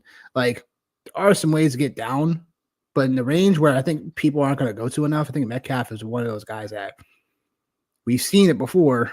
All of a sudden, it's like we ain't talking about Metcalf enough either. All of a sudden, baby T.O., baby T.O., yeah, like, baby T.O. What do you got for this, Johnny? Man, my takes are a little bit different. Like I agree with the DK Metcalf take like 1,000,000%, but as far as like the outcome of the game, I'm just a little bit different. Right. I think like when you think about like both of these teams, you think about teams like you think about their offenses is what you think about, right? Like with Kyler and Marvin Harrison, Connor, right, and obviously DK and surprise, Geno Smith. JSN. You're right, JSN, Ken How they Walker. come around for me? Yeah, like like you think about all those things, but like as I was looking and doing research, man, like one of the things that like I found really, really interesting is like both of these teams pass defensively over the last 3 weeks have been really good. And so I think to the points we've been talking about, division games, et cetera, I think this is one of those games where it ends up falling into that same category where it's a division game, familiarity, and like I think the line may be taking into consideration the whole big picture versus just this right here. So I'm going to take the under on this game right here. And I'm also going to take the Seahawks in this game just because, one, they're at home, which I think like that's going to play a large role in it. I think it's going to come down today to more of the running backs in this game. James Conner and Ken Walker is what I think. Because I think defensively, Arizona's been like sneaky good defensively. And Seattle, they go in waves, man. They go in waves when they're turning you over. Like, obviously, they're a better football team, and when the Seahawks are able to put points up on the board, they're in a better situation because they can then run the football. They can be two-dimensional. But I like the Seahawks in this game, and I like the under just because of all the things that, like I stated previously. But I think this is going to end up being a better football game than it's going to end up being a better fantasy game from my perspective. Yeah, I don't hate your take. Because this game was like based on what Vegas is telling us can really go either way.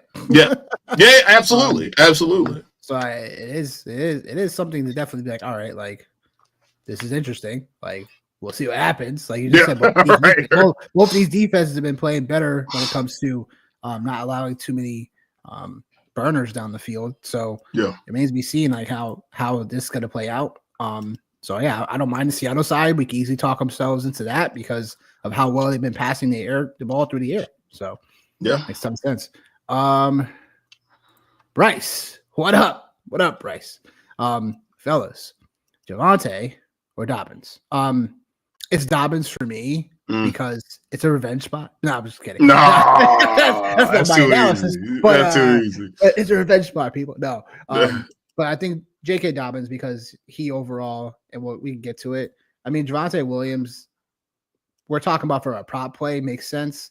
From an overall, like, the rocks between these two, I just expect Dobbins to be, getting a good workload. He has a higher over-under game, the back and forth.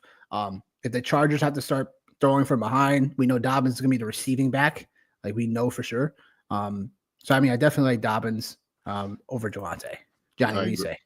I don't even really, there's nothing else I can add to it. I think like you hit all the points, man. Like, Javonte from a prop world, but J.K. Dobbins, I think like we got to wrap our minds around the fact that he is who he's been. And it is a revenge game, but I also think this is a game that also has some potential to have some points put on the board. I think J.K. Dobbins would absolutely benefit from that as well. Niners. Man. This game turned on a swivel from earlier on in the week, didn't it? It did. News, if you haven't heard, Brock Purdy not playing in this game because his throwing shoulder is all messed up. So, man, I don't know. The Niners, man, can never trust a thing they say anyway. So it's like, Kyle Shanahan, we can never trust a thing he says, so it's not surprising that he's sitting out. Unfortunately for them, this is a big game that they need to have.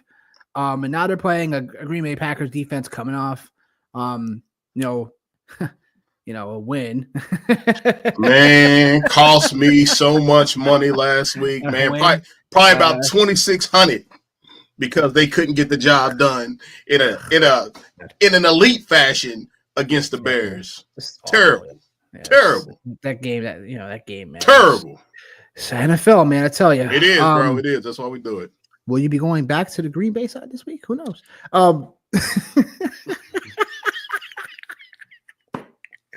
Are you going to the Green Bay side in this one, Johnny? What do you say? On a tease. On a tease. Yeah, on a tease. The teaser man this week. I am. That's how I got there a few weeks ago. They were all lines that were knocked down.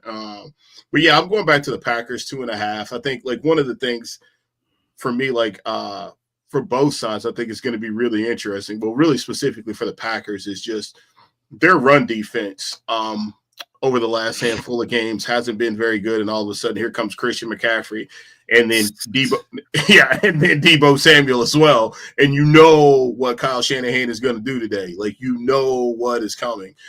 Is that right there? But then you flip it on the other end, right? And you look at the Green Bay Packers and maybe Jordan Love is finally healthy at this point. And, he's got all of his weapons. So maybe now we can look at that. They're going to throw the ball, but also too, like I said, the 49ers in their run defense has been a little bit, as my daughter would say, sus. But one thing too, man, just to call out about the Packers, for sure, which I think this is where it's going to get murky for the pass catchers for the 49ers. A random another Trevor Lawrence stat. Trevor Lawrence is the only guy to throw multiple touchdowns this year against the Packers. So I know, right? So obviously I think we know we're not going to get a lot of production from Brandon Allen. But that offense is so quarterback friendly and schematically, like it puts players like in a lot of place. And now there's like all these random moving parts: Ricky Pearsall, Jawan Jennings, Debo, George Kittle, Christian McCaffrey. And I don't know, man. Like I think the Packers win the game for sure. Which is why I went to 2.5, because I can see it being really close. If I was going to take it like just outright, man, I would probably take the over, because I think points are going to get put up in this game for sure. I just don't know how much I can trust the 49ers to keep it at the 5.5. It's going to be a really random game, man. But I do like Josh Jacobs in this game, like as we talk about. My boy Christian Watson finally starting to turn it on for those that still have him during the playoff stretch. So big game for both parties, honestly, because you have to think about it from the Packers side of things. Like they have to keep winning games to stay pace in the NFC North. The 49ers need this win to be able to stay pat. So this is a really big game. Obviously, it sucks that Brock Purdy's not playing this week, because I think he's been playing really great football this year for the 49ers. There's no Bosa in this game for the Niners as well. So this is going to be a really interesting game for me, just from a football perspective. But I like both of the running backs big time in this game. Yeah, that makes sense.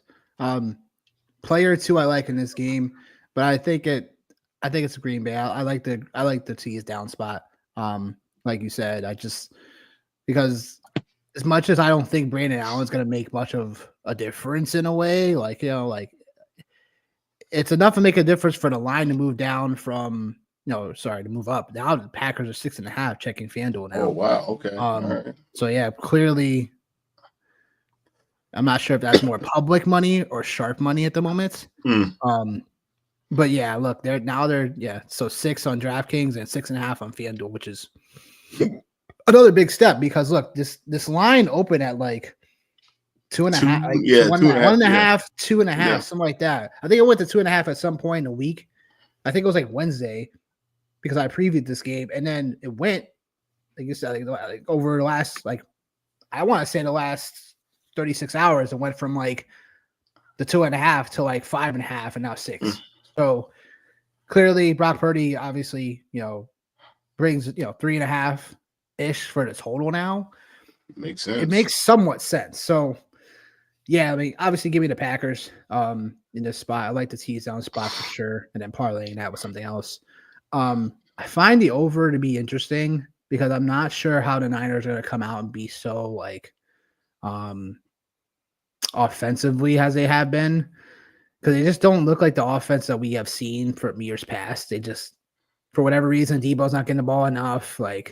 Kittle is back and healthy, which is good this week, and then there's just a lot to just feels like there's not enough here. Christian McCaffrey back, but is he back yet? I don't know. We're gonna find out. We're gonna find out today about that. We're gonna need him. We're gonna need him today. Yeah, because I think today's the day. Yeah, we're gonna find out about that Achilles today, because I think there's no way he gets out of this game without 25 plus touches today. I agree. No way. I mean, it's because he has to be leaned upon. He has to, right? Yeah. Sunday Night Football. This should be a good one. I expect this to be the price of admission. Damn it! Oh man, business just picked up. Yeah, that's right. I love that. Business just picked up. Yeah. So what I got in this game? Well, Eagles 6-game winning streak now. 6-game winning streak. I said 5 on Wednesday, but there are 6. I correct myself. 6-game winning streak. And during this 6-game winning streak, the Eagles have been the top passing unit defensively, not allowing wide receiver ones to hit. I believe it was They've had one, I think, what was it? One wide receiver? I believe it was, no, I think it was, no, I take that back. I don't think they've had a receiver hit over 50 yards in any of their past 6 performances. Crazy. Yeah. Yeah. including the stamper of McLaurin only getting 1 catch for 10 yards. They still looking for his ass, man. Yep. Halloween's over. You can come back, Scary Terry. The Christian Cage. Oh, I actually want to watch that, actually. Yeah. I'm sure you do. Yeah. Yeah, it's on my off-season list, man. It is. Off-season list. Eagles getting 3 in a row going into SoFi Stadium to take on the Rams. Sunday Night Football matchup. Rams are 5-5. The over-under 40.5. Expect the Eagles to take care of business, but I will say that McVay's going to have his boys ready to play. This game is a big game for them because, I think they let one go a couple weeks ago against the Miami Dolphins, and where they showed up, but they didn't really show up. Like, there was a bunch of field goals in that game. Miami's defense just kept on holding them to just field goals. Last week took on New England, took care of business there. Stafford lit them up, but the defense has been playing pretty solid. They've only allowed they for a points allowed situation, they've only allowed 23 points or more before the bye week. They've only allowed 23 points one time. Now it's on Miami game. So this defense has been playing solid. Pressure rate has been really good. They've had 3 sacks or more in the last 4 games. So the Rams defense has been playing better as of late. The same thing with the Eagles. Obviously, we talk about them via the pass. Like, you cannot throw on them. It's a no-fly zone literally for the Eagles, literally right now. Mitchell and freaking Deshaun. Yeah, it's crazy. Yeah. I'm gonna take the Eagles, like I said. I'm gonna take the 3. I just think this is a matchup where this game is gonna feel like big game feel, like I said. Because the Rams need this one in order to keep their playoff hopes in distance, not to say they'll be out if they lose this game, but they need to win in order to keep things from not completely falling apart. So I know they're going to try to come out here and play with some fire, and that's for the Eagles. We're going to have to see if they can, be the team that I've said that they are Super Bowl contending, because this is not one of those games where we're like, okay, if the Eagles don't win this game, what do we then think about them? What do we think of them as a whole, and then moving forward? And then we'll talk about, does the Commanders have a chance to get back in the division race? Stuff like that. I think for the Eagles to put up or shut up right now, they'll have to win this game, and they'll have to win at least by 7 points. So that's why I'm taking the Eagles in 3. Man, I don't think I've ever seen a team, I shouldn't say ever, but like this Eagles team is so, like, I don't want to call them dysfunctional, but there's always such this cloud over them with Sirianni and what he does and what he doesn't do and this and that. And obviously I'm not an Eagles fan. I'm just sitting back looking they're 8-2. They're 8-2. And you guys are finding things to go insane about. Yeah. Jeez, crow, man. And for me, I said it, jeez, crow. Eagles. For me, I think one of the things I think about is we haven't even seen the best out of AJ Brown this year. We haven't even seen the best. We haven't even seen the best out of him. And Devontae Smith was somebody during the offseason that we were all, I shouldn't say all, but a lot of us were really excited Pretty about. bullish on him. Yeah, I was excited about him. And he's been, in and out of the lineup. We still haven't seen the best of him. We definitely ain't gonna see it tonight. This is Saquon Barkley and Jalen Hurts at their best right now. Jalen Hurts, continuing to get better as a passer, continuing to evolve, man. It's awesome to see. And obviously Saquon Barkley, everybody knows my love affair with him this year, going to the Eagles. The Rams have been playing really good defensively. I will say that. They've looked good on film. Their pass rush is there. Jared Verse, the rookie from Florida State's been playing out of his mind.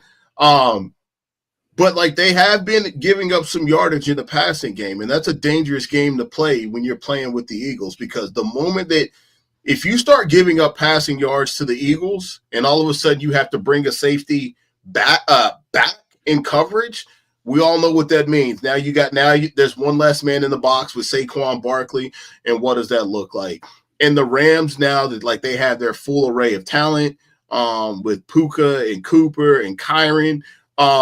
It's been interesting. Kyron Williams has slowed down in the red zone. I think I had seen a stat that they've started to pass more inside of the red zone. I think that actually has to come back based off of what you were talking about as far as the Eagles and what they've been doing in the secondary. So I do now expect Kyron Williams to maybe get back on the board with a touchdown. But this is really a playoff game if you think about it for the Philadelphia Eagles. This is a playoff game in the sense that like all the things you were talking about, like from a standings perspective, but also from the standpoint that like you want to make a statement against a team that is a playoff caliber team in the Rams on a primetime game. So there's no tease here for me in this game. Like I think the Eagles handled this game straight up on the 3. I'm going to take the under just because like you had mentioned, like these are two teams that are low key playing really good defense in certain areas of the game. And I think obviously the clock keeps running with Philadelphia wanting to be able to run the ball versus the Rams wanting to throw the ball. So I think the Eagles are on the field a little bit more this Sunday night. I think they dominate time of possession, and I'll take the under on this game. Yeah, I mean, yeah, excuse me. Yeah, I thought about taking the over, but I'm with you on the under here. I think the Eagles, in a way, how they play, they're definitely going to want to run the football a little bit more. They've been a lot more of a run-heavy team over the last 4 weeks. So it makes sense. Might have a single game parlay for y'all tonight. So feel free to check us out later on tonight on platforms for X for sure. And might have a little something for you. But yeah, like I said, the Eagles, going with them. I like the under. I like them to cover. Like I said, big games for the Rams too. So I would not be surprised if they overall pull off the upset, but I think 3 points for the Eagles, the way they've been playing and the way they've been flying around the ball defensively, gives me pretty good confidence that they'll cover. To the Monday Night Football game we go to, because yeah, like this Monday Night Football game is actually a game I can actually not fall asleep to. You know, the Ravens and the Chargers both 7-4. Ravens getting 2.5 on the road going into LA. Take on the Chargers. The over-under is 50.5, 8:50 p.m. Eastern start time. Yeah, well, look where we are, Ravens. Look where we are. Back-to-back games, you not using Henry good enough, and look where we are. But you know what's coming this week? It's gonna. I expect the Ravens to cover in this game. Reason being is because Lamar, the Steelers. You give kudos to the Steelers because they play single high coverage and they play one of the best in the league. Up there with the Commanders. That's why that game was pretty back and forth. So yeah, look, single high coverage and they're blitzing Lamar a ton. Lamar has done well against the blitz this year. It's just the Steelers brought single high coverage, exotic blitzes. So that's where, again, like you can't just pressure Lamar with just straight up pressure up the middle, stuff like that. You got to get him in ways where we're going to use the slot corners. We're going to use a safety. Like, we're going to mix things up exotic blitz wise. And that's what the Steelers did a great job of doing against Lamar. And that's why he fell short. This game, the Chargers, they overall are going to be playing too high. Lamar has been killing too high all year long. And in terms of how they'll try to potentially blitz here every once in a while, I think Lamar is going to find a bounce back spot here. There's no excuses now for Lamar anymore. Down the stretch, I don't want to hear anything else about Lamar this, Lamar that. After this game, if he doesn't perform well, all right, then we have to be like, all right, the Ravens are not a team we cannot literally take as serious as some of the other AFC contenders. Chiefs, Bills, you know what I'm saying? Like, we can't take them as serious. And the reason why is because they need to perform. They're a team that after what happened to them last year in the AFC Championship game, I think they need to draw back into getting Derrick Henry the ball a lot more. They need to run this ball a lot more. But also, you got the weapons. You traded for Deontay Johnson. What are you doing with him? 2 targets last week? Mark Andrews, it's like he's been off and on all year long. It's like, I get it. But it's just like now we're tired of the excuses now, in my opinion. Ravens need to win. They need to win in dominant fashion. Chargers are a good team. So that's where I think the Chargers, Justin Herbert, these guys have an easier schedule down the stretch for sure. So if they lose this game, it's not as much, it's not as potent as if the Ravens lose this game on the road. But now, again, hostile environment for the Ravens. Like, now is the time to put up or shut up, in my opinion, for the Ravens here. And if they don't, then again, we have some things to definitely reconsider when it comes to this team. What do you say, Johnny? Yeah, I like a lot of what you were saying. Like, I agree with. I think for the Chargers to be able to win, I think not even to win, but I just think like we were talking about schematically. I just don't know if they have the personnel with like a lot of injuries that like they've had on the defensive side of the ball. Just to, Khalil Mack's playing. Khalil Mack playing tonight? Well, that's right now. Like at this point, we got some guys that like they've got to have play like in this game, right? Like you talked about the blitzing aspect, but like Khalil Mack questionable, Bud Dupree questionable. Like those guys have got to play. Like they have to play. They have to be available because you have to be able to get back there to them, right? And so like when I think about the Chargers, like that's what it's got to be. It's like the pass rush has to get there, and then defensively, for the Ravens, I think, again, like another question and another concern, Justin Herbert's been playing hot right now. So I think, like, again, if you're the Chargers, what are you trying to do? Like, you're trying to get up early. You're trying to get out early so you can eliminate Derrick Henry from the game. Otherwise, if Derrick Henry does not come out and, again, in another situation where he gets the ball 25 plus times, man, like, what are we doing? Like, and I hope they come out and give him the ball 13 times, like is what I hope, because I hope the Chargers win this game, like for sure, just to keep things at status quo in the AFC North. But I do think this is a big time game for both teams because the Chargers they're still in it, right? From the AFC West side of things, with the Chiefs only having the one loss, and I think the Chargers get the Chiefs again. If I'm not mistaken, they get them one more time, and obviously the Chiefs have Pittsburgh on the schedule as well. So the Chargers are not completely out of it in the AFC West. So this is a big time. Yeah, this is a big time game here for all parties involved. If I have to take my emotions and my heart out of this game, I do think the Ravens probably end up winning the game. Like, I'm just being real. Being real if I have to. But I am really hoping that the Chargers find a way to spread the ball around on Monday Night Football and take Derrick Henry out of the game, because it's so different when Derrick Henry's out of the game. When and I think you even heard Joey Porter Jr., I believe it was, even say it after the game last Sunday. When Derrick Henry wasn't on the field, everybody in the stadium knew where the ball was going for that 2-point conversion. And I think it's the same concept when you look at it throughout the game. You mentioned the two high safeties. Lamar has done a great job with that.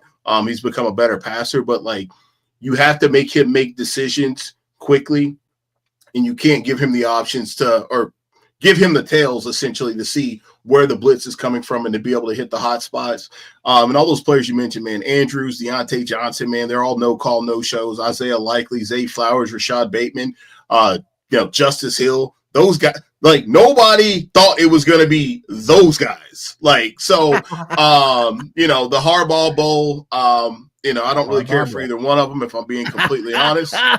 But if I had my pick, or as the old folks would say, my drethren's, give me the Los Angeles Chargers in this one, man. Yeah, wow. I'm in my bag this morning. I see. In my bag. Yeah. I see.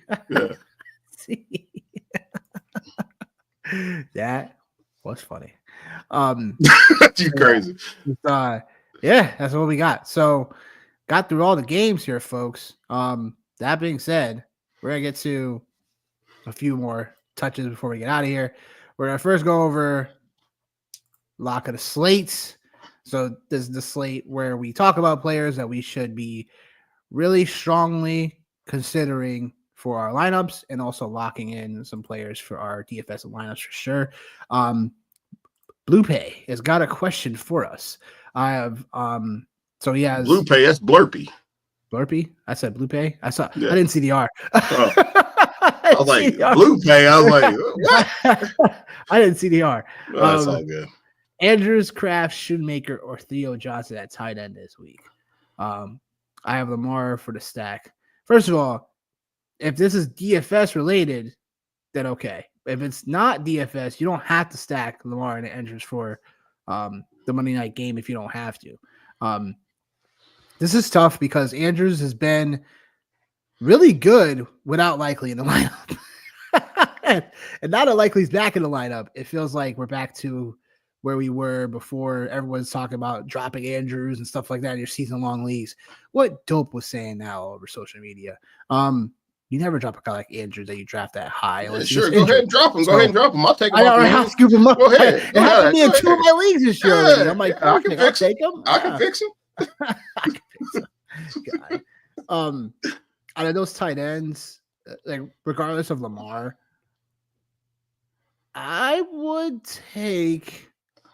Man, I probably would still start with Andrews because of just like you're hopeful that back and forth happens, and Andrews has the most talent at all of these guys. So it's like you're kind of just wishful thinking at this moment in time. If we're not talking about Andrews in general, I would just go Shoemaker. I think Shoemaker is going to have plenty of volume this week, and against Commanders defense, who is middle of the pack when it comes to tight ends. And like I said, it goes Lamb, and then who else after the Dallas route trees go? I expect a lot of check downs for Shoemaker in this ball game. So I would say him if not Andrews. What do you say, Johnny? I'm glad we're here to muddy the waters for you here this morning. But I'm gonna go, man. I'm a big Tucker Craft guy. So I'm gonna go him, and I agree with Shoemaker as well. That's tough. Yeah, it's a tough spot, man. Tough. It's a tough spot for you last week. Yeah. It's a 0 spot. Yeah, man. But like, dude, it's tight end, bro. Like you're saying that, yeah, right? Andrews is throwing up zeros. Kraft just threw up one. Shoemaker, look, what? Sorry to cut you off. 10 teams have reached out to Daniel Jones. 10. Yeah, I'm not surprised. Really? Bro. Listen, okay. Don't break my brain. I thought it'd be at least 5 or 6, but not 10. Well, you have to think, man. Like, is it a product of his environment or is it talent? That's what I've been thinking about all week long too. Yeah, because if you're an NFL team and people thought Saquon was cooked, and now Anthony Richardson a couple weeks ago, right? like that. So I'm not surprised, right? Because teams see and they know, right, that hey man, if your quarterback goes down, you're pretty much screwed. And we've seen again the Philadelphia Eagles win a Super Bowl with a backup quarterback. So I'm not surprised that many teams have reached out. Yeah, but back to my guy. Yeah, tight end has been a wasteland anyway, man. So every year. Yeah, you know what I mean? So to be all right, hey man, how do I go back to this guy after he got me a 0? Well, you go back to him. That's what you do. You know what I mean? That's just what it is. So yeah, Tucker Craft, Shoemaker, and I think Theo Johnson. You have to go Andrews next, but I think Theo Johnson is really interesting just because of the game environment, like we talked about the Buccaneers and what they've been giving up in the passing game, man. But so I think if we were able to agree on one player, I guess it's Shoemaker, but I would prefer Tucker Craft out of all these guys. Makes sense. Got another question. Braden. What up, Braden? What up? Don't forget to like and subscribe to the channel. We got Please. You covered. Geno, Tua, or Darnold? Comes down to Geno and Tua for me because the Darnold situation, the over-under, it's a little shaky. Might not get as much back and forth in that game. I'm gonna go Geno. Yep. And it's because Geno. It's because it's more of a floor at the moment. Could still expect Tua to air it out. Could still expect Geno to air it out in this game, and with more of a back and forth scenario. And Geno Smith still top 5 in passing attempts. So it's a great floor when it comes to for quarterbacks considered. But I still like Tua as well. So you really can't go either way wrong with that. But I do like Geno slightly a little bit more than Tua at the moment. I agreed. And then Aaron Jones or Courtland Sutton at PPR. Whew. Man, that's tough. That's a little bit tougher. Well, it is, and it isn't. it is because of, like I I know what said, you're like, gonna say. well, no, you think so, man. You think so. And like I really want to say Cortland Sutton, I but know you like do. I want to so bad, so bad. But like so bad.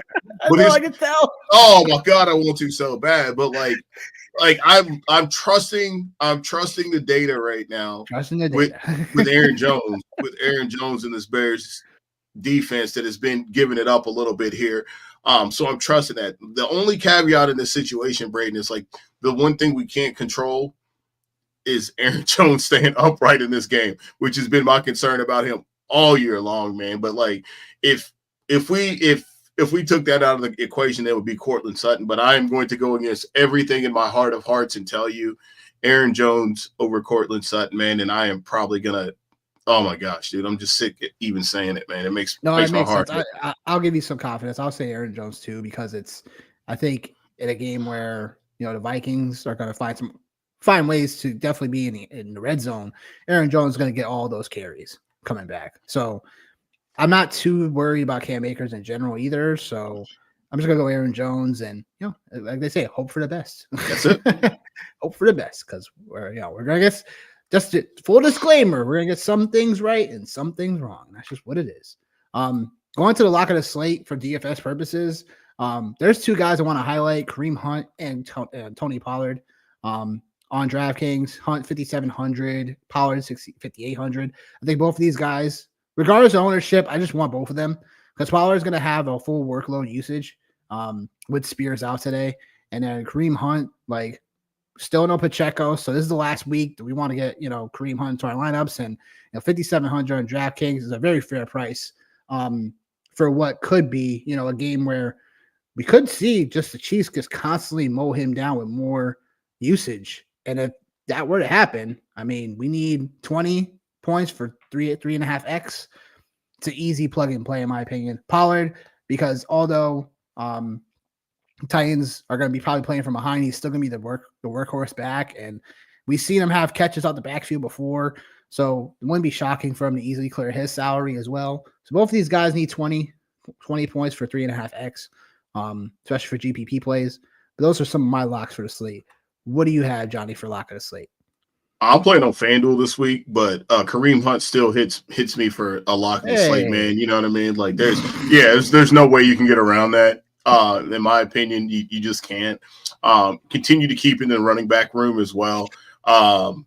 Detroit Lions running backs, like I've been talking about it all show long, man, just about how bad the Colts have been against the run game. And then all of a sudden you got the most dynamic run game in the NFL showing up to town this week. So, Jahmyr Gibbs, David Montgomery, pick your poison with either one of them. I favor Jahmyr Gibbs just because of the home run ability. And then also, man, your boy, Devon Achane this week. Like, I'm there with it. I'm there with it for him. 4 weeks too late. No.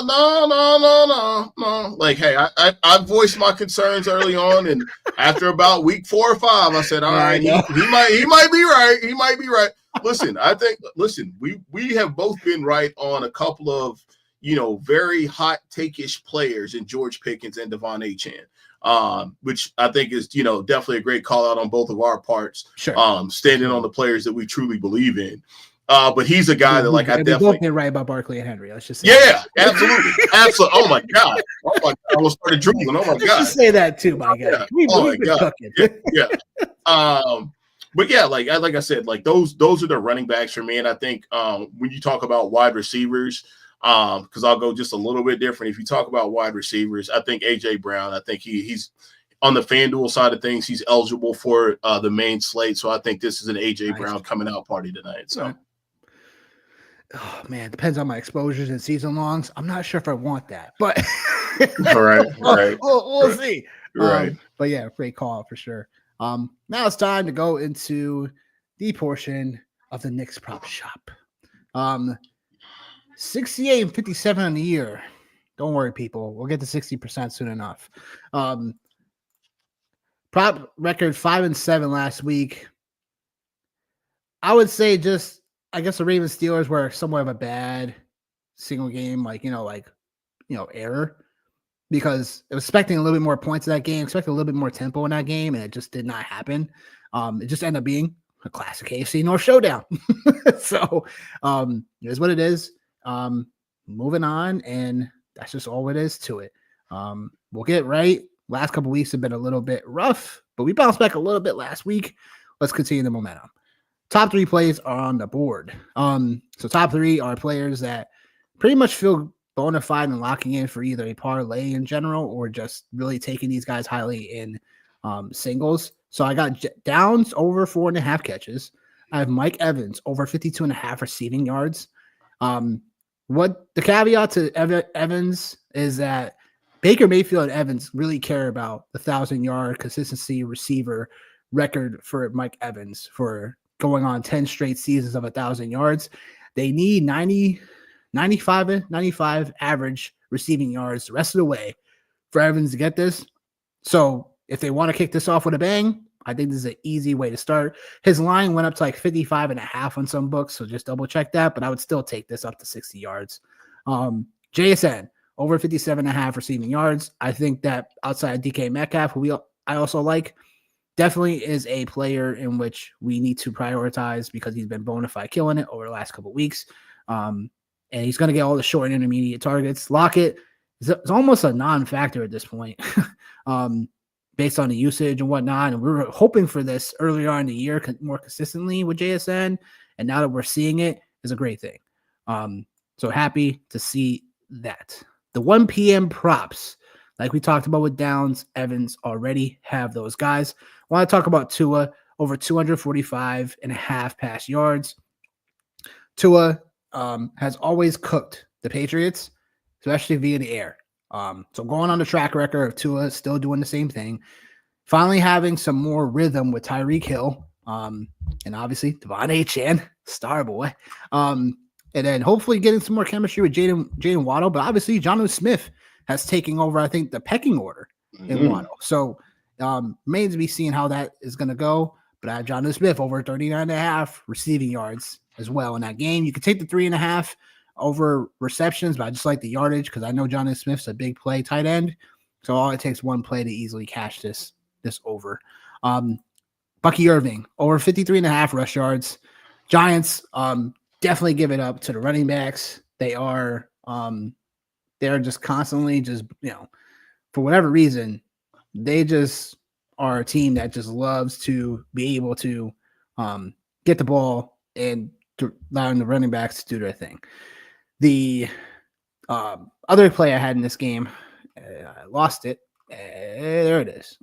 Tyrone Tracy, over 77 rush and receiving yards. Because the Bucs on the other end have also allowed running backs to finish with at least 106 total yards or more in their last 4 games. Tampa's defense that we talked about earlier, they have allowed the 10th most points per game to running backs this season, and that's per football. That's Pro Football Reference. Definitely loving that play for sure, Tyrone Tracy. And if anything, that's the number 4 on the play of the top 3. Next one I had was Adam Thielen, over 27.5 receiving yards. Remains to be seen how much usage he'll get today.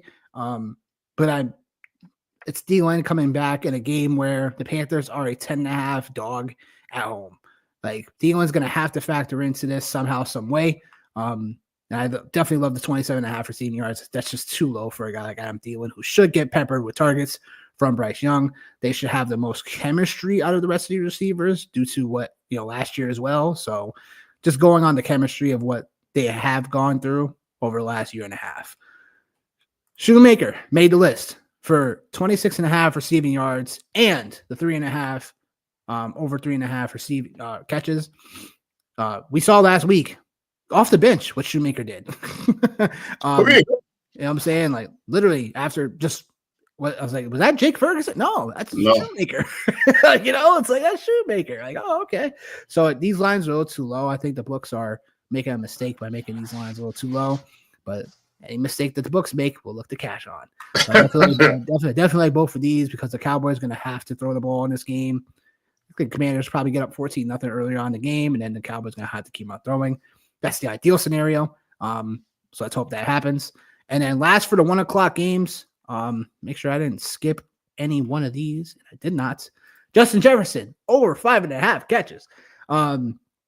He's hit this line every game except for one this year. So I definitely love that because Justin Jefferson's going to get the ball. I still like him as a I'll get to that segment later, but I still like him as an anytime touchdown bet as well. But the official play is over 5.5 catches.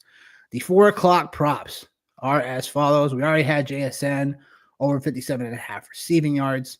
Going to the Denver game for this small single game parlay. But Bo Nix over 221 passing yards. Bo Nix, I go back to the Panthers game where we thought he wasn't going to, they were just trying to push the envelope. And if it starts getting to that point in the game where, Denver's up pretty well, they're still going to look to be heavily on trying to just get as much production as possible. So I like that. I like the Brock Bowers over 59.5 receiving yards. Brock Bowers has been a monster for these Raiders all year long. And it's one of my blunders this year. I admit it. Brock Bowers is a guy I was drafting, but not drafting enough of. It's unfortunate. It really is. Because he's been a zero. standout. I got zero. He's been what the Pittsburgh Steelers call the standard. Yep. No, I got zero. Freaking targets last week. 16 targets last week. He's had double-digit targets in 4 of the last 6 games. He's hit this line. He's only missed this line I talk about right now only twice. So take that back. He missed in a couple of lines. He was at 58 on. But look, I think in a game where the Denver game also early on in the year, he hit this line in one play. Yeah, I remember that actually. Yeah, hit the line in one play. Yeah, I remember. So I'm going back to the well on that. So I definitely like this in terms of because we actually expect Denver to win this game outright and expect them to lead in this game a ton. So, but Brock Bowers getting all the receiving work. It's just that's where I am with that. George Kittle over 30.5 receiving yards. Look, the Niners need all the help they can get in this game. Yeah, no. George Kittle here makes a ton of sense, especially because we don't know what we go back to historical trends of QB liking to target a tight end, especially a backup QB. Seeing it this past Monday, right, with Cooper Rush and Schoonmaker. Let's get ahead on this with a talent like George Kittle. Come on. Let's get it. If he doesn't get it for us, I'm gonna be really upset. Long shots. I've added long shots, player 2 I like that is pretty much a value, or based on trends, expect, so this will be a positive regression play. So like Trey McBride, anytime touchdown, plus 200 on FanDuel. I think it was 195 on DraftKings. So McBride hasn't scored a touchdown all year. He hasn't scored a receiving touchdown, I should say, all year long. I think that happens today. Like it has to, right? Like 12 games to the season, 11 games, 10 games technically for the Cardinals. This is their 11th game. Like, come on. Their star tight end doesn't catch a touchdown pass? Like, boy. And then I already said that I like Jefferson anytime touchdown. It's not exactly a long shot. It's just more of because you're not getting as much value with it. But it's understandable that, he's still plus 125 on FanDuel. But I still like the play. So it's more of a long shot. So plus 125 for Justin Jefferson. Hasn't scored a touchdown in 4 straight games. I think he breaks the streak today. Breaks the streak like his name is Brock Lesnar. Brock Lesnar. Johnny, any final thoughts for the people out there? Any final advice? I would say my final thoughts for this week. I think we're going to be reminded once again about 2025 first round pick Nico Collins this week in Houston. CJ Stroud maybe kind of gets back in the swing of things. Yes, I've already started my campaign on that right there. Again, man, the Detroit Lions keep treating everybody like it's homecoming. I think we got that. Bo Nix, again, man, just continuing to keep things rolling. And I got 2 more. The NFC West showdown today, like I said, don't be surprised if the Seahawks come out on the other end of that. And then, man, if I had to root for Harbaugh, I guess it would be Captain Comeback Harbaugh, not the one that wears the purple. So those are my final thoughts, man. Like for me this week, like stay tuned, man. We'll pop out some 4 p.m. bets for you guys as well that are paying attention. If your 1 p.m. bets typically go to shit like mine do, yeah.